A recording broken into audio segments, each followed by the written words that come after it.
They said Alpha King Terran had never been defied. Not once. Not ever. Those who tried were buried before sunset. Their names erased from memory. Their bloodlines ended. He ruled Valdros with a silence more terrifying than any roar, and the kingdoms he'd conquered had learned one truth above all others: kneel or die. So when the tribute selection came to the village of Ashenmere, and the king himself arrived to inspect the offerings, no one expected what happened next. Vesna stood among the women lined up like cattle. She kept her head down, her hands clasped, her breath shallow. She had survived 6 years in hiding by being invisible. 6 years since Solmara fell. 6 years since her family burned. Then the king stopped in front of her. "Kneel," his commander ordered. Every woman around her dropped instantly, but Vesna's body refused. Some ancient defiance, some buried pride, some death wish she didn't know she carried rose up through her spine and locked her knees in place. She lifted her eyes and met his gaze. The crowd gasped. The commander reached for his blade, but the king raised one hand, stopping everything. He studied her for a long, terrible moment. Then, with a voice like winter wind, he said, "I'll take this one." He didn't kill her. He chose her. And neither of them understood what that choice would cost. The morning had begun with mist and silence, as all cursed mornings did in Ashenmere. Vesna had woken before dawn, her body stiff from sleeping on the floor of the miller's shed. She was allowed to stay there in exchange for grinding grain until her fingers bled. It wasn't kindness. It was transaction. Everything in her life had become transaction since the fall of Solmara. 6 years ago, she had been a princess. She had worn silk against her skin, eaten from golden plates, and fallen asleep to her mother's voice singing the old songs of their bloodline. Then the wolves of Valdros came. King Maegor, Terran's father, had led the siege himself. The castle burned for 3 days. Her parents, her brothers, all of them gone. Her younger sister Ilyana had been only 7. Vesna never found her body in the ashes. For the first year, she'd let herself hope. But hope was a luxury she couldn't afford, and eventually, she'd buried that too. She'd survived only because a servant had thrown her down a waste chute and told her to run. She'd been 12 years old, covered in ash and her family's blood, stumbling through forests until she collapsed in a village that didn't ask questions. She'd been invisible ever since, a ghost wearing a peasant's skin. But today, the tribute collectors had come. The village square filled with women between 16 and 25, lined up for inspection. Valdros demanded tribute from conquered territories: servants, workers, and occasionally wives for minor lords. It was humiliation dressed as policy. Vesna had avoided 3 previous selections by hiding in the grain cellars. But this time, someone had reported her. The miller himself, probably.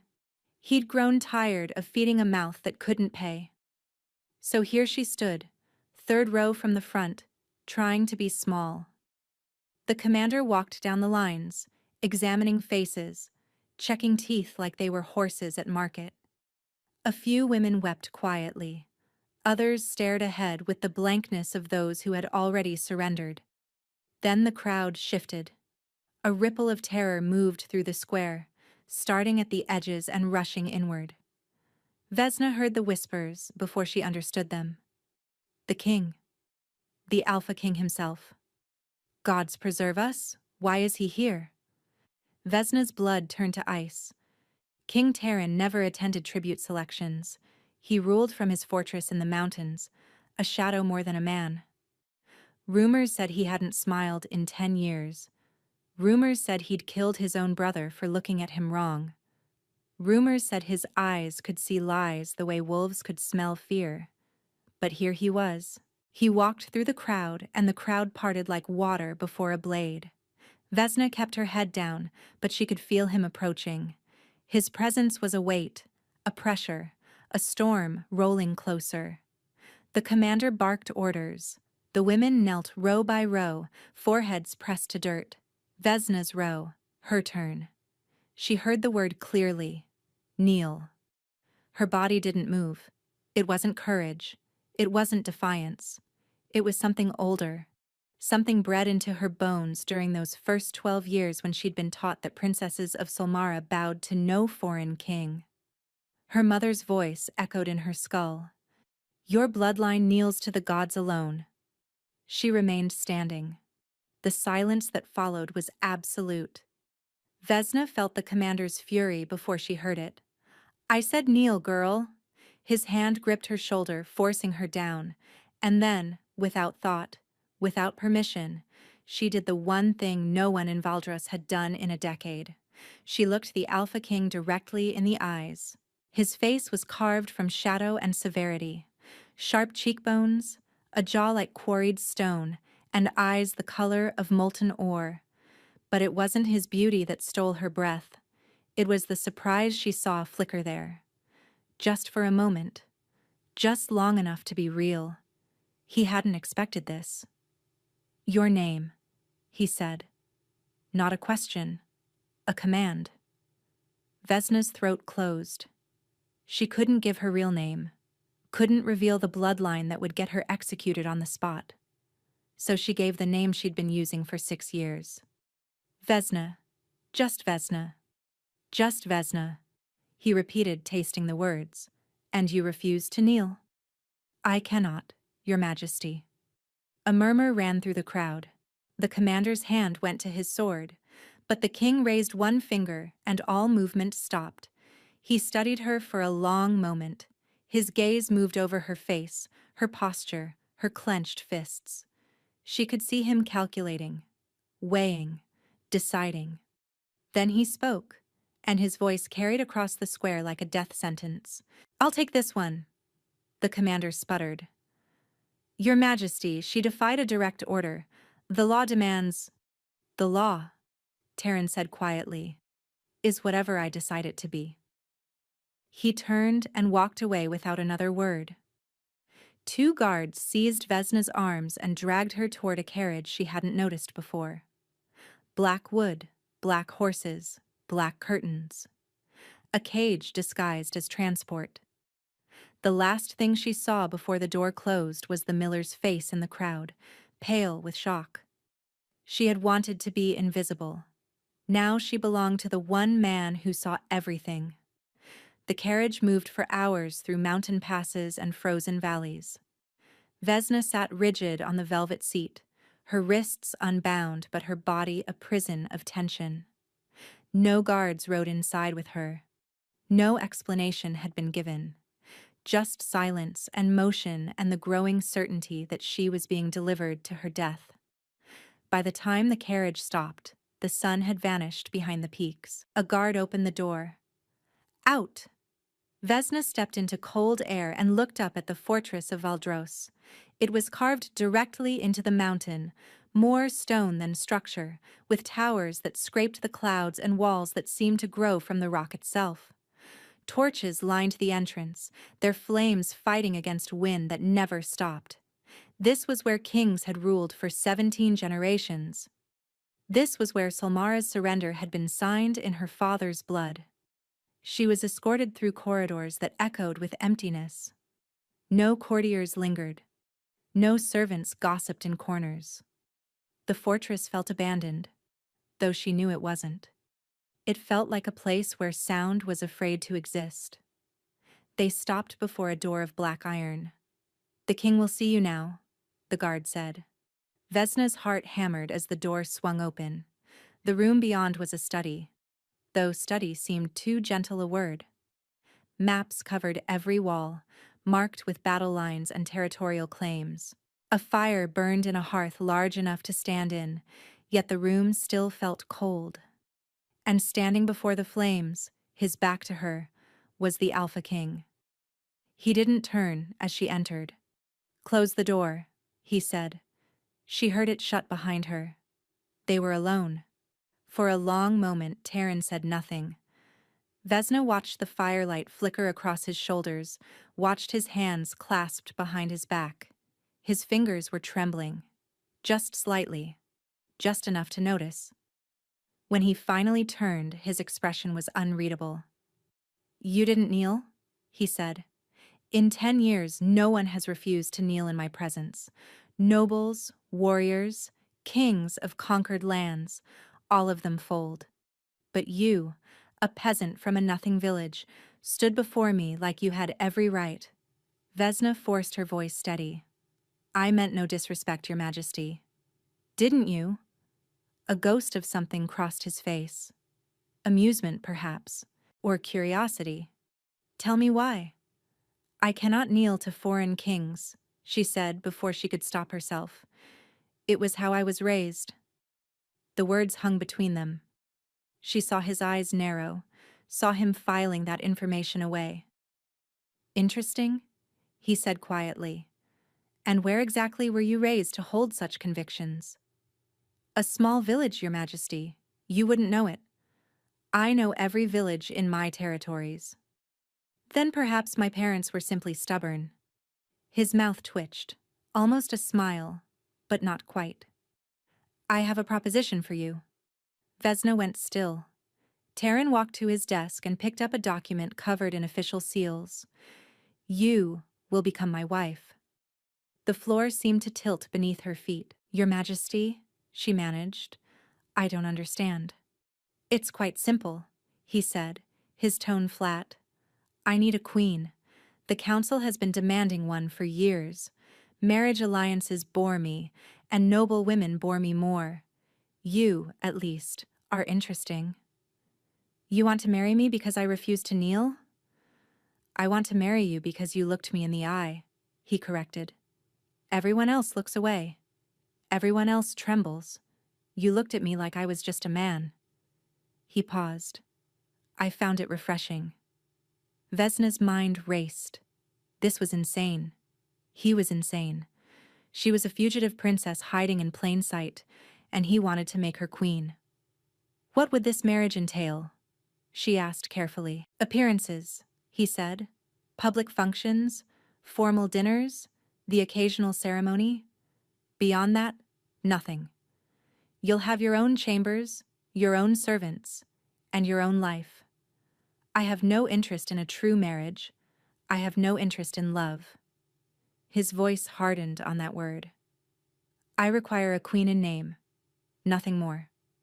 She should refuse. Every instinct screamed danger, but another part of her mind was calculating. As queen, she would be untouchable, protected, hidden in the last place anyone would look for a Solmoran princess. "And if I say no?"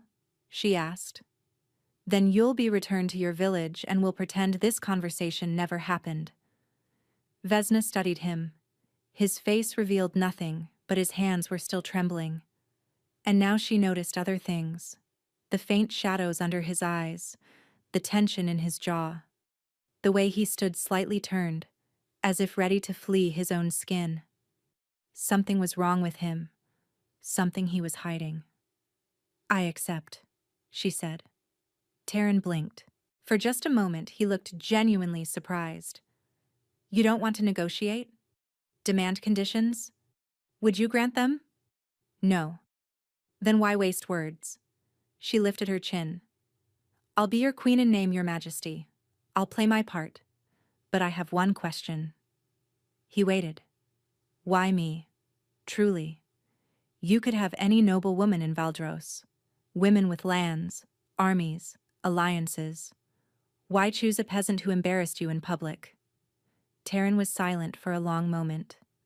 Then he walked toward her, stopping close enough that she could feel the cold radiating from his body. It was unnatural, that cold. Wrong, somehow. "Because I looked at you," he said quietly, and for the first time in 10 years, I felt something other than nothing. Before she could respond, he stepped back. "The wedding will be in 3 days. Servants will attend to you. Do not wander the fortress alone. There are parts of this place that are not safe." He pulled open the door, dismissing her. Vesna walked out on unsteady legs, her mind spinning. She was going to be queen of the kingdom that had destroyed her family, and the king who had conquered everything felt nothing at all. Except Perhaps, when he looked at her. Vesna stood in the center of the room, turning slowly, taking in the canopied bed, the roaring fireplace, the windows overlooking a frozen courtyard. Silk curtains, fur rugs, a vanity table with a mirror framed in silver. She was afraid to touch anything. A knock came at the door, and 3 women entered without waiting for permission. They wore simple gray dresses, their hair braided identically, their expressions carefully blank. "We are your attendants, Your Grace," the eldest said. "I am Mirin. These are Katya and Brielle. We are here to prepare you for the wedding." Your Grace. The title landed strangely on Vesna's ears. She'd been called girl, orphan, burden. Never Grace. "Thank you," she said. "I don't require much." Mirin's expression flickered, almost like surprise. "You are to be queen, Your Grace. You require everything." They bathed her in rose-scented water. They brushed her hair until it gleamed like dark copper. They dressed her in a nightgown softer than anything she'd ever worn. And when they finally left, Vesna sat by the fire and waited for sleep that wouldn't come. The wedding was in 3 days. 3 days until she bound herself to the man whose father had murdered her entire family. 3 days until she became complicit in her own erasure. She was still staring at the flames when someone knocked. The door opened before she could answer. King Terran stood in the doorway, dressed simply in a dark tunic and trousers, his amber gaze catching the firelight. He looked different without the formal armor of kingship. Younger, almost vulnerable. "May I enter?" he asked. Vesna rose quickly. "It's your castle, Your Majesty." "It's your chamber," he countered. "A queen has domains, even a king cannot enter without permission." She blinked at that. "Then yes, you may enter." He stepped inside and closed the door behind him. For a moment he simply stood there, as if uncertain why he'd come. "I couldn't sleep," he admitted finally. "I thought perhaps you couldn't either." "You thought correctly." They stood in silence, the fire crackling between them. Vesna noticed again how he positioned himself, always slightly turned, always ready to retreat, like a wounded animal expecting attack. "You said there are parts of this fortress that aren't safe," she said carefully. "What did you mean?" Terran's jaw tightened. "Exactly what I said." "That's not an answer." "It's the only one you'll get." She should have let it go, should have remained invisible and compliant. But something about his evasion sparked the same defiance that had kept her standing in that village square. "If I'm to be your queen," she said, "even in name only, I deserve to know what I'm walking into. What are you hiding?" His eyes flashed. For a heartbeat, they weren't gold. They were something else, something wild and burning. Then it was gone, controlled so quickly she wondered if she'd imagined it. "Everyone hides something," he said quietly. "You certainly are." Vesna's blood went cold. "Don't worry," Terran continued, his voice almost gentle. "I have no interest in your secrets. We all have pasts we'd rather bury. The question is whether we can build something on top of the graves." He walked to the window, staring out at the frozen courtyard below. "My father was a cruel man," he said, his voice dropping. "He built this kingdom on blood and kept it standing on fear. When he died, I swore I would be different. I swore I would rule with justice. And have you?" "I've tried." His hands clenched at his sides. "But there are things inside me that resist. Things I cannot always control." "What things?" He turned to face her, and this time she saw it clearly. The tremor in his hands, the slight elongation of his nails, the way his pupils seemed wrong, too sharp, too animal. "Do you know why no one defies me and lives?" he asked. "It's not because I choose to kill them. It's because when my anger rises, when my emotions break free, I become something that cannot stop killing." Vesna's breath caught. "My bloodline carries a curse," Terran said. "A punishment, perhaps, for the sins of my ancestors. The stronger my emotions, the faster I transform. If I lose control completely, I will become a beast beyond reason. A monster that destroys everything it touches. He met her eyes. That is why I feel nothing. Why I allow myself nothing. Because the alternative is carnage. The fire crackled. The silence stretched. Why are you telling me this? Vesna whispered. Taryn's expression shifted. Something raw passed across his face. Because when you looked at me today, when you stood there and refused to kneel, I felt something I haven't felt in years. He paused. And I need you to understand why that terrifies me. He moved toward the door, then stopped. Then, the wedding will proceed, he said. But I want you to know what you're binding yourself to. I want you to understand that if you ever make me feel too much, I may become something neither of us can survive. And if I'm not afraid? He looked at her, and for a moment, his eyes were filled with something like longing. Then I pray you never give me reason to love you. He left without another word. Vesna stood alone in the firelight, her heart pounding. She was going to marry a king who was slowly becoming a monster, and she was the one thing that might speed his transformation. The wedding took place at sunset, in a great hall carved from black granite. Vesna walked the aisle alone. No family to give her away, no friends to witness. Only rows of stone-faced nobles who watched her with suspicion and curiosity in equal measure. She wore white, though she didn't feel pure. The gown had been made overnight, fitted by seamstresses who worked in silence. It was beautiful in the way a cage could be beautiful, intricate, suffocating, designed to hold something wild. Taryn waited at the altar, dressed in black, as if attending a funeral rather than a wedding. His eyes, like liquid gold, tracked her approach, and she saw the tension in his shoulders, the rigid control in every line of his body. The officiant spoke words she barely heard. Vows were exchanged, rings placed on fingers. When it came time for the ceremonial kiss, Taryn leaned close and pressed his lips to her forehead instead of her mouth. "Thank you," he murmured, so quietly only she could hear, "for not running." Then it was done. She was Queen of Valdros. The feast that followed was a performance.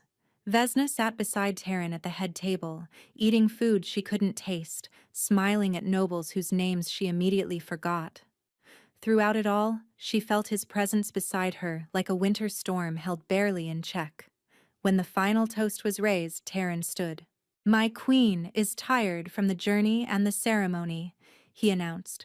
"We will retire." Whispers followed them out of the hall. Vesna knew what the court expected. The wedding night, the consummation, the beginning of heirs. But when they reached her chambers, Taryn stopped at the door. "I won't be joining you," he said quietly. "Not in the way they expect." Vesna studied his face. The firelight from within her room cast shadows across his sharp features. "You promised a marriage in name only," she said. "I remember." "I did." He paused. "But there are certain requirements. For the succession. The council will expect evidence of consummation." "And what do you propose?" His jaw tightened. "I will visit your chambers each night, publicly. I will leave each morning, publicly. What happens between those hours is no one's business but ours." "So we pretend." "We survive," he corrected. "That's all any of us do." He turned to leave, then stopped. "Sleep well, my queen." The door closed behind him and Vesna was alone. The weeks that followed were strange. Taryn kept his word. Each evening he arrived at her chambers as the sun set. Each morning he departed before the servants arrived. But he never touched her, never demanded anything. Instead, they talked. It started with small things. He would ask about her day. She would ask about his meetings with the council. They discussed weather, books, and the peculiarities of court politics. But gradually, the conversations deepened. My mother used to sing to me, Vesna said one night, surprising herself. They sat by the fire, a chessboard between them that neither had touched in an hour. Old songs, from her homeland. I've forgotten most of the words now. Taryn was quiet for a moment. My mother died when I was 7. I barely remember her voice at all. I'm sorry. Don't be. It was a long time ago. He moved a chess piece absently. My father never spoke of her after. It was as if she'd never existed. That's cruel. That was my father. His voice hardened. Everything was strategy to him, even grief. Vesna watched him carefully. She'd begun to notice patterns. The way his hands trembled more on certain days. The way his eyes flickered gold to something darker when his emotions stirred. The way he always sat near the fire but never seemed warm enough. Your hands, she said gently. They shake more when you're upset. Taryn went still. I've been watching, she continued. It happens when you talk about your father, when the council pressures you, when you're frustrated. She paused. Does that mean the curse is close to the surface? For a long moment he said nothing. Then slowly he nodded. The beast lives inside me always, he said quietly. Some days it sleeps, other days it prowls, and when my emotions rise too high. He held up his trembling hand. This is the warning, the sign that I'm losing grip. What helps? He looked at her with something like wonder. No one has ever asked me that. I'm asking now. His throat worked as he swallowed. Cold. Silence. Emptiness. Anything that dulls feeling. Vesna rose from her chair and walked to him. Before he could protest, she took his trembling hand in both of hers. His skin was ice. You're freezing, she whispered. Always, he said. The cold keeps the beast dormant. If I warm too much, feel too much, then you transform. Yes, she should have released him, should have stepped back, maintained distance, protected herself. But instead, she held his hand tighter and began to rub warmth into his frozen fingers. Taryn made a sound, half gasp, half groan. His eyes fluttered closed. What are you doing? He managed. Helping, she said simply. You shouldn't. Then tell me to stop. He didn't. They stayed like that for a long time, her warm hands wrapped around his cold ones, the fire crackling beside them. When Vesna finally looked up, she saw something in his expression she hadn't seen before. Fear, longing, hope, and beneath it all, the first flicker of something dangerous. Months passed. Vesna learned the rhythms of the fortress, the politics of the court, and the 1,000 small rituals of being queen. She smiled at nobles, attended council meetings, and played the role Tehran needed her to play. But at night, when the performance ended and they were alone, she learned him. She learned that he loved poetry, but hid the books under maps so no one would know. She learned that he visited the kitchens at midnight to eat pastries he'd been forbidden as a child. She learned that he had a brother once, who died in circumstances no one would explain.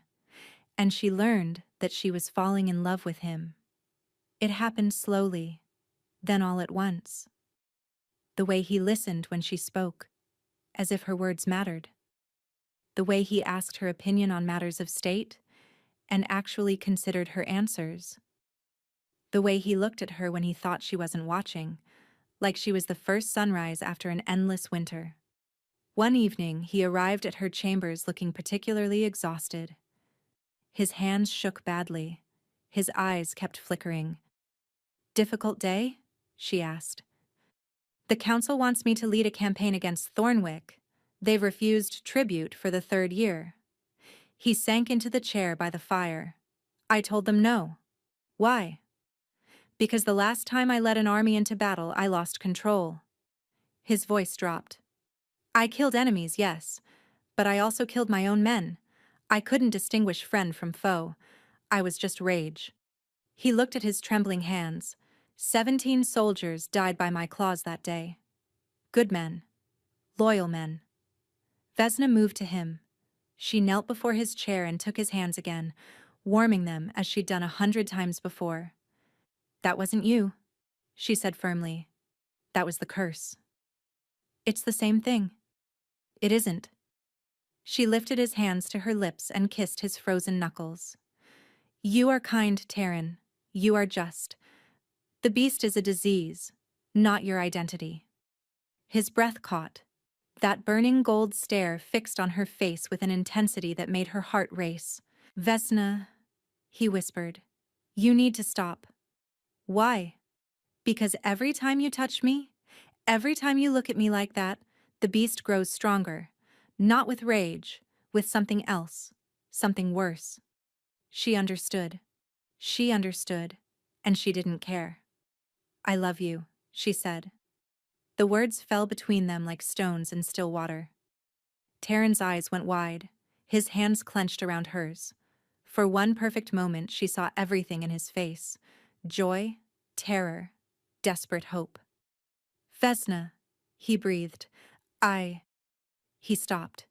His body went rigid. Taryn? His hands tore from hers as he doubled over, clutching his chest. A sound escaped him, something between a howl and a scream. His eyes blazed gold, then shifted to burning amber, then something inhuman entirely. Run, he gasped. Vesna, run. She didn't run. She grabbed his face in her hands and forced him to look at her. I'm here, she said fiercely. I'm not leaving. Fight it. Fight it for me. His body convulsed. She saw fur ripple beneath his skin, saw his nails lengthen into claws, saw the beast rising, consuming, transforming. Then his eyes met hers, and for one heartbeat, the gold returned. Just the gold. Just him. I love you, he whispered, and then he collapsed in her arms. Vesna screamed for help. Guards burst through the door. Servants followed. Within moments, the king's physicians surrounded Taryn's unconscious form, shouting orders, checking pulses, calling for remedies. What happened? The head physician demanded. I don't know, Vesna lied. We were talking and he just collapsed. They carried him to his chambers. Vesna followed, refusing to be separated. She stood in the corner as they examined him, as they applied poultices and muttered incantations that seemed to do nothing. Hours passed. Finally, the head physician approached her. His face was grim. Your Majesty, he said quietly, the king is dying. The words didn't make sense. That's impossible. He was fine. He was talking to me. The curse has accelerated, the physician explained. His body is fighting a transformation it cannot complete. He's caught between man and beast, and the strain is destroying him from within. Then let him transform. Let the beast out. If he transforms now, in this state, he will lose himself completely. The man you know will be gone. Only the monster will remain. Vesna's legs nearly gave out. How long? Days, perhaps. A week at most. She pushed past him and went to Taryn's bedside. He lay still as death, his skin pale as snow, his hands like ice even beneath the blankets. But she could see his chest moving, barely, slowly. Leave us, she commanded. The physicians hesitated. I am your queen. Leave us. They left. Vesna sat beside him, taking his frozen hand in hers. Tears streamed down her face, but she didn't wipe them away. This is my fault, she whispered. I made you feel. I made you love me. And now you're dying. She thought of the structure of her life. 6 years of hiding. 6 years of survival. She'd become so good at being invisible, at wanting nothing, at needing no one. Then he'd looked at her, and she'd looked back, and everything had shattered. I have to save you, she murmured. There has to be a way. But what could she do? She was a peasant girl from a forgotten village. A nobody with no power, no resources, no. That wasn't true.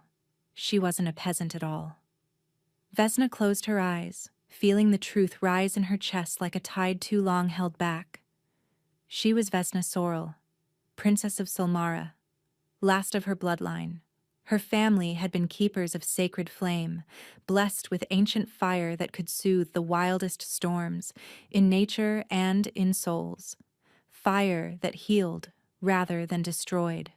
Her mother had taught her the old ways before the siege, the songs, the rituals, the sacred knowledge of their bloodline. She'd buried it all when Solmara fell, convinced it would only get her killed. But now, Vesna leaned close to Terran's ear. "I have to tell you something," she whispered. "Something I've hidden from everyone, including myself." His eyes remained closed, but his breathing seemed to shift. "I'm not a peasant, Terran. I'm not just Vesna. I'm Vesna Sorrel, daughter of King Aldrich of Solmara, the kingdom your father destroyed, the bloodline your family tried to erase." She paused, her voice breaking. "I've hated your name since I was 12 years old. I've dreamed of revenge, of justice, of watching Valdros burn the way my home burned." Tears fell on their joined hands. "But then I met you, and you weren't what I expected. You were kind beneath the cold. You were good beneath the crown." She lifted his hand to her cheek. "I love you," she said. "The daughter of your enemy loves the son of her destroyer, and I don't know how to save you, but I will find a way. I swear it on my mother's grave." For a moment nothing happened. Then Terran's eyes opened. They were gold again, just gold, and filled with tears. "Solmara," he breathed. Vesna's heart clenched. "Yes. Do you hate me now? Does it disgust you knowing what I am?" Terran's cold hand rose to touch her face. "Hate you?" His voice was barely a whisper. "Vesna, my father destroyed your family. My bloodline murdered everyone you loved. You should hate me." "I tried," she admitted. "I couldn't."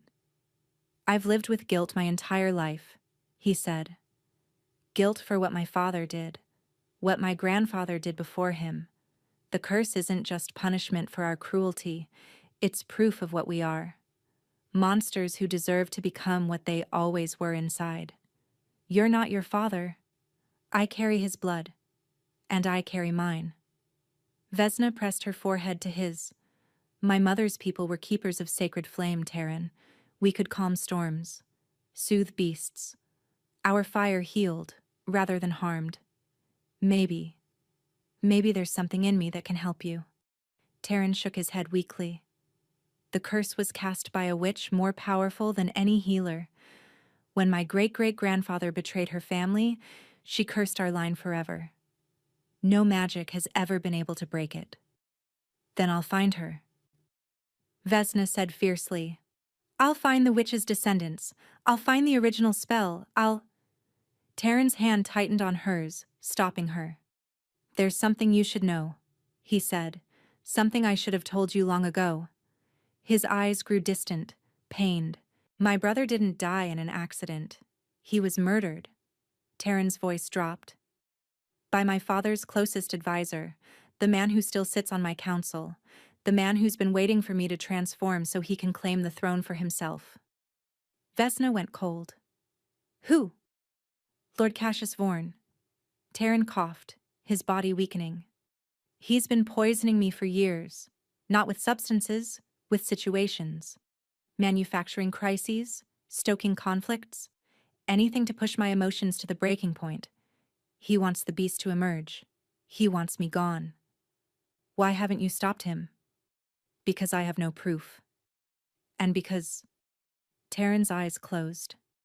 "Because part of me believed I deserved it. For what my family did to yours. To all the kingdoms we destroyed." Vesna's mind raced. Lord Cassius Vorn. She'd seen him at council meetings. A silver-haired man with cold eyes and a voice like oil. He'd been the first to bow to her, the first to offer congratulations on her marriage, the first to suggest she might be happier with chambers farther from the king's. "He knows," she realized. He knows I'm helping you control the beast. That's why he's been trying to separate us. Taryn nodded weakly. You're the only thing keeping me human, Vesna. And he knows it. She stood, determination hardening her spine. Rest, she commanded. I'm going to find out everything about this curse and then I'm going to break it.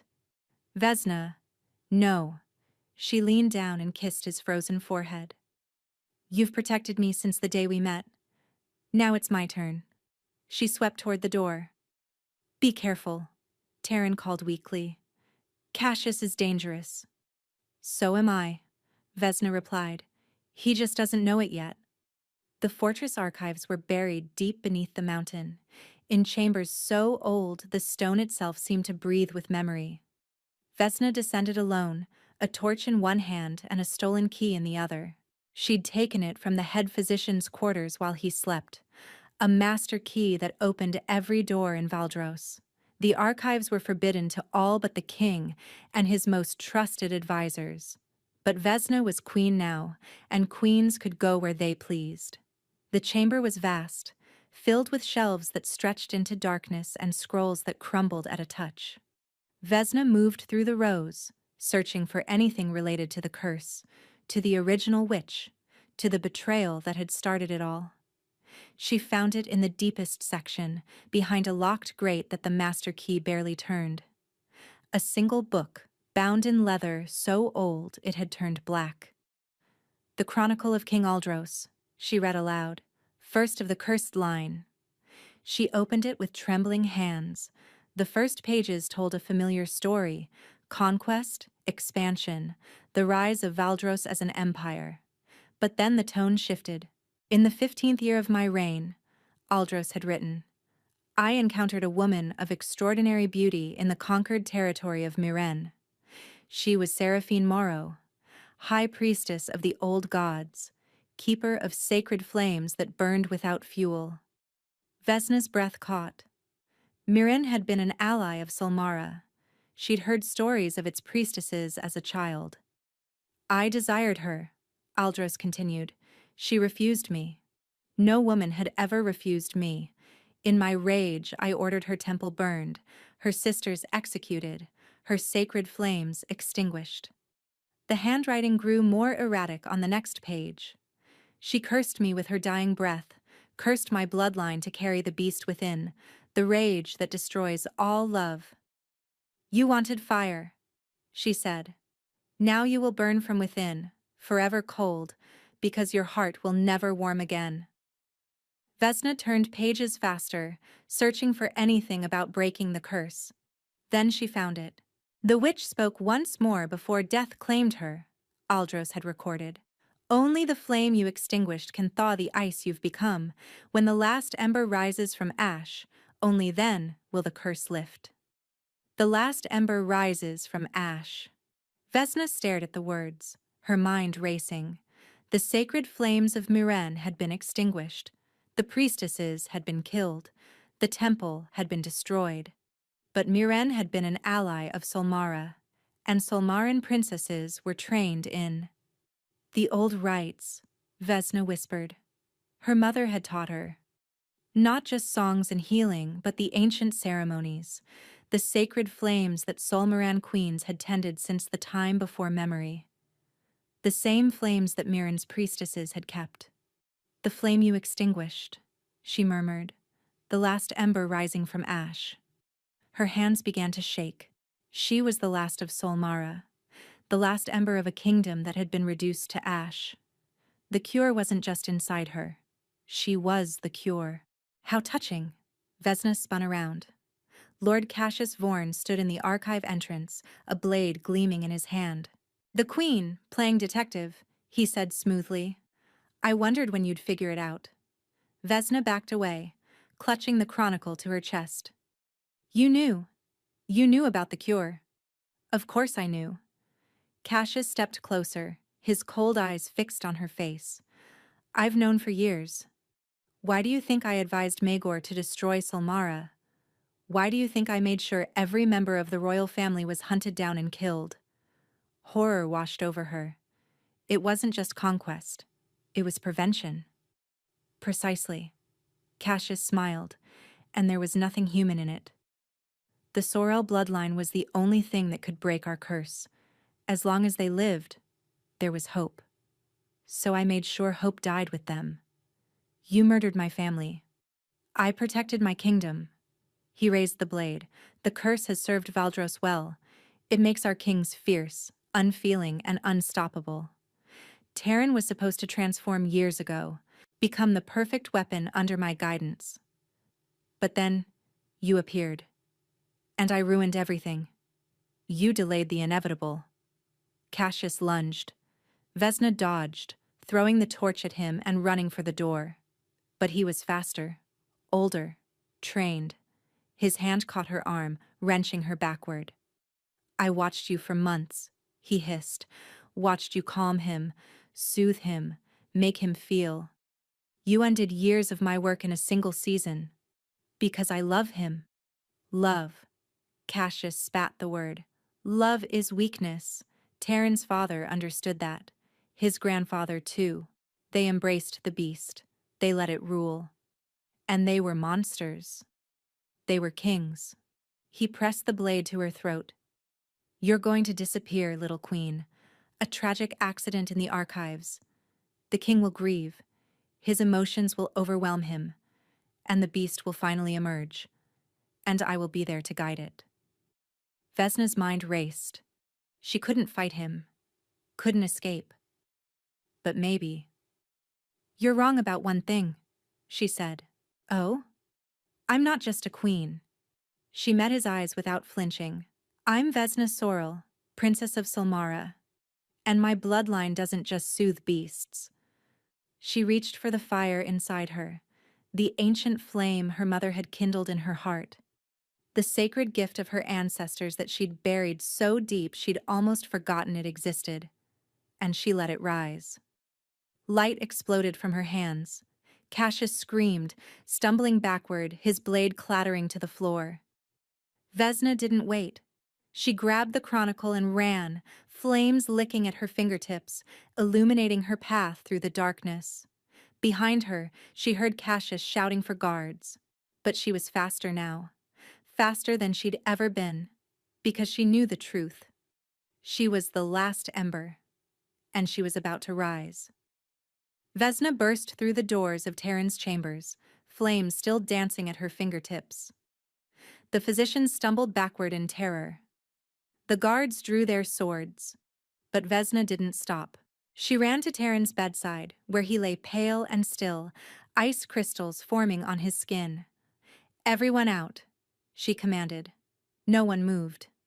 I am your queen, and I am ordering you to leave, now. The head physician stepped forward. Your Majesty, whatever you're planning, will either save him or kill us both. Vesna's voice cracked. But he's dying anyway. So unless you have a better solution, get out of my way. They left. The door closed. Vesna knelt beside the bed, taking Terran's frozen hands in her burning ones. Steam rose where fire met ice. Terran, she whispered. I need you to hear me. I know how to break the curse. His eyes fluttered open. The gold was fading, replaced by something darker, something feral. Vesna. His voice was barely human. You need to run. I can feel it coming. The beast. I'm not running. She pressed his hands harder. The curse was cast by a priestess of Myron. Sacred flame, extinguished by your ancestor. Only the flame you extinguished can thaw the ice, she said, when the last ember rises from ash. His brow furrowed with confusion. I'm the last ember, Terran. Silmara and Myron were allies. We shared the sacred fire. My mother kindled it in me before she died. Tears streamed down her face. I buried it because I thought it would get me killed. But it was always there, waiting. Vesna, I love you, she said fiercely, and I'm going to save you. But I need you to trust me. Can you do that? For a long moment, he said nothing. Then, slowly, he nodded. Vesna closed her eyes and reached deep inside herself. She thought of her mother's voice, singing the old songs. She thought of her father's hands, warm and steady as he taught her to ride. She thought of her brother's laughter, her baby sister's first smile, the castle that had been her home.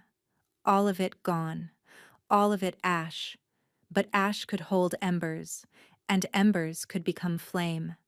The fire rose in her chest, spreading through her veins, filling her with light and heat, and something ancient beyond words. When she opened her eyes, her hands were blazing with golden fire, not destructive, not burning, but warm, healing, sacred. She placed her hands on Terran's chest, directly over his frozen heart.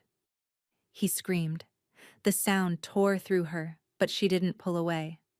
She felt the ice beneath her palms, thick and ancient and cruel. She felt the beast thrashing inside him, desperate to emerge. She felt centuries of curse, generations of cold, all the accumulated hatred and punishment that had been passed down through his blood. And she burned through it all. "I forgive you," she whispered. "Not for what you did.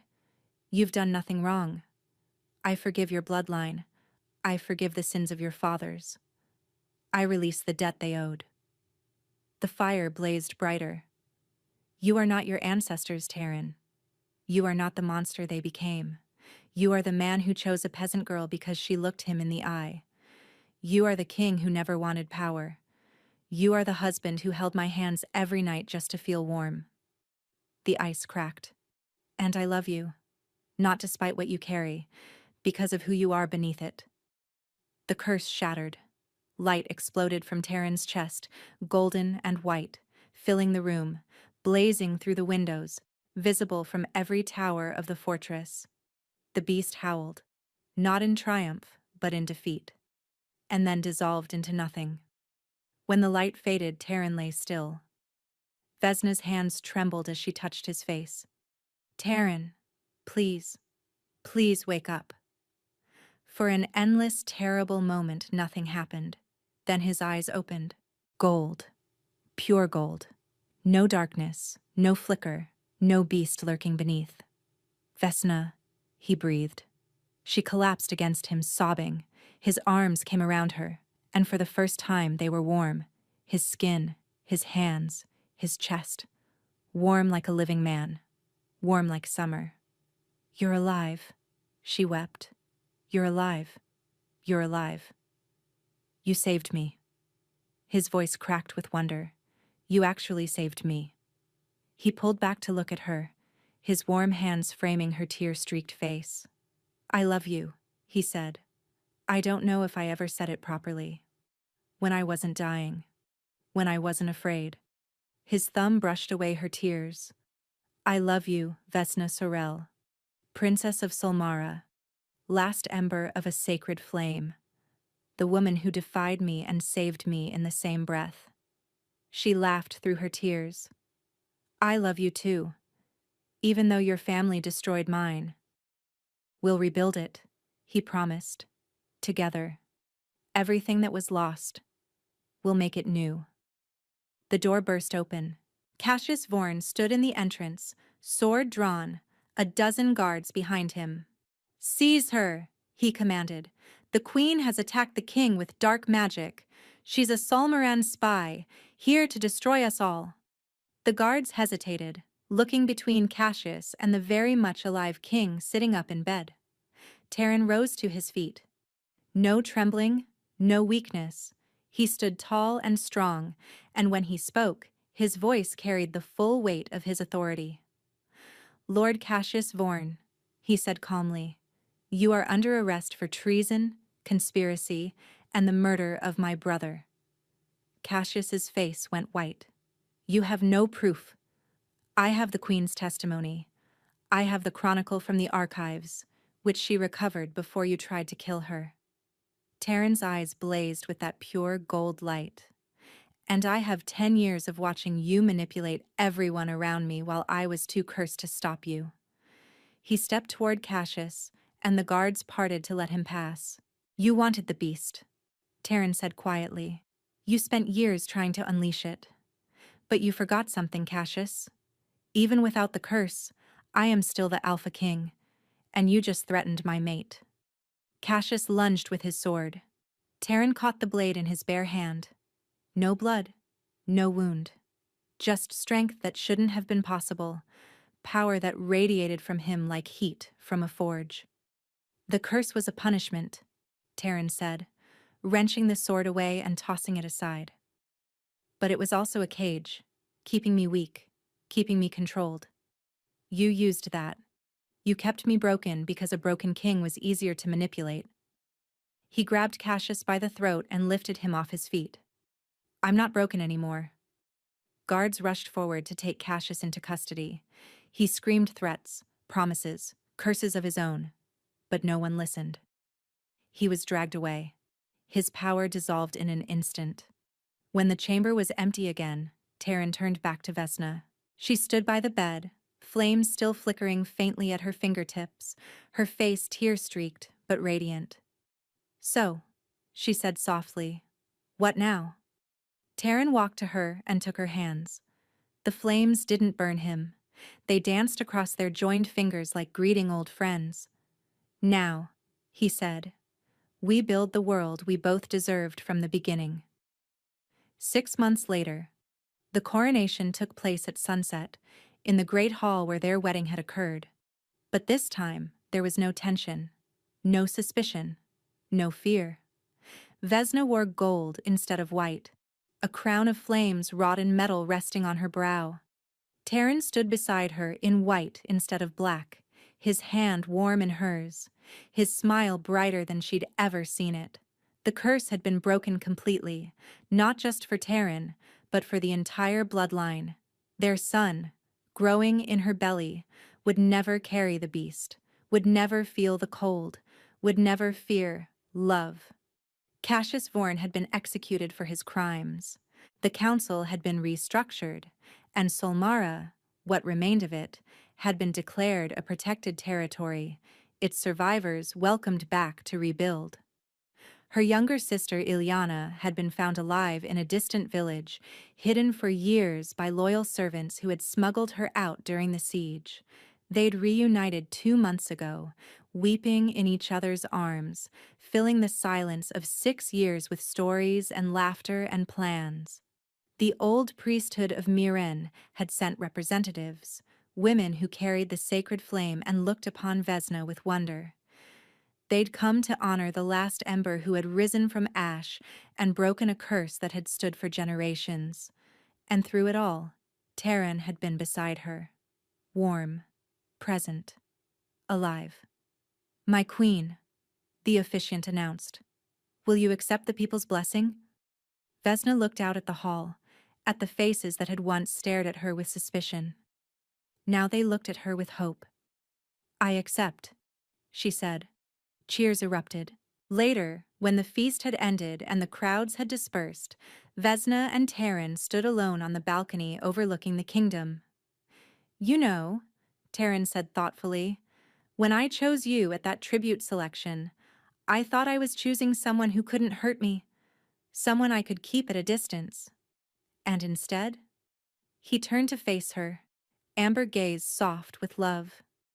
Instead, I chose the one person who could save me, the one person brave enough to look me in the eye and refuse to kneel.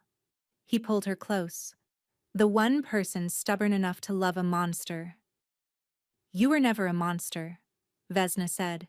You were a man in chains, and I just happened to have the key.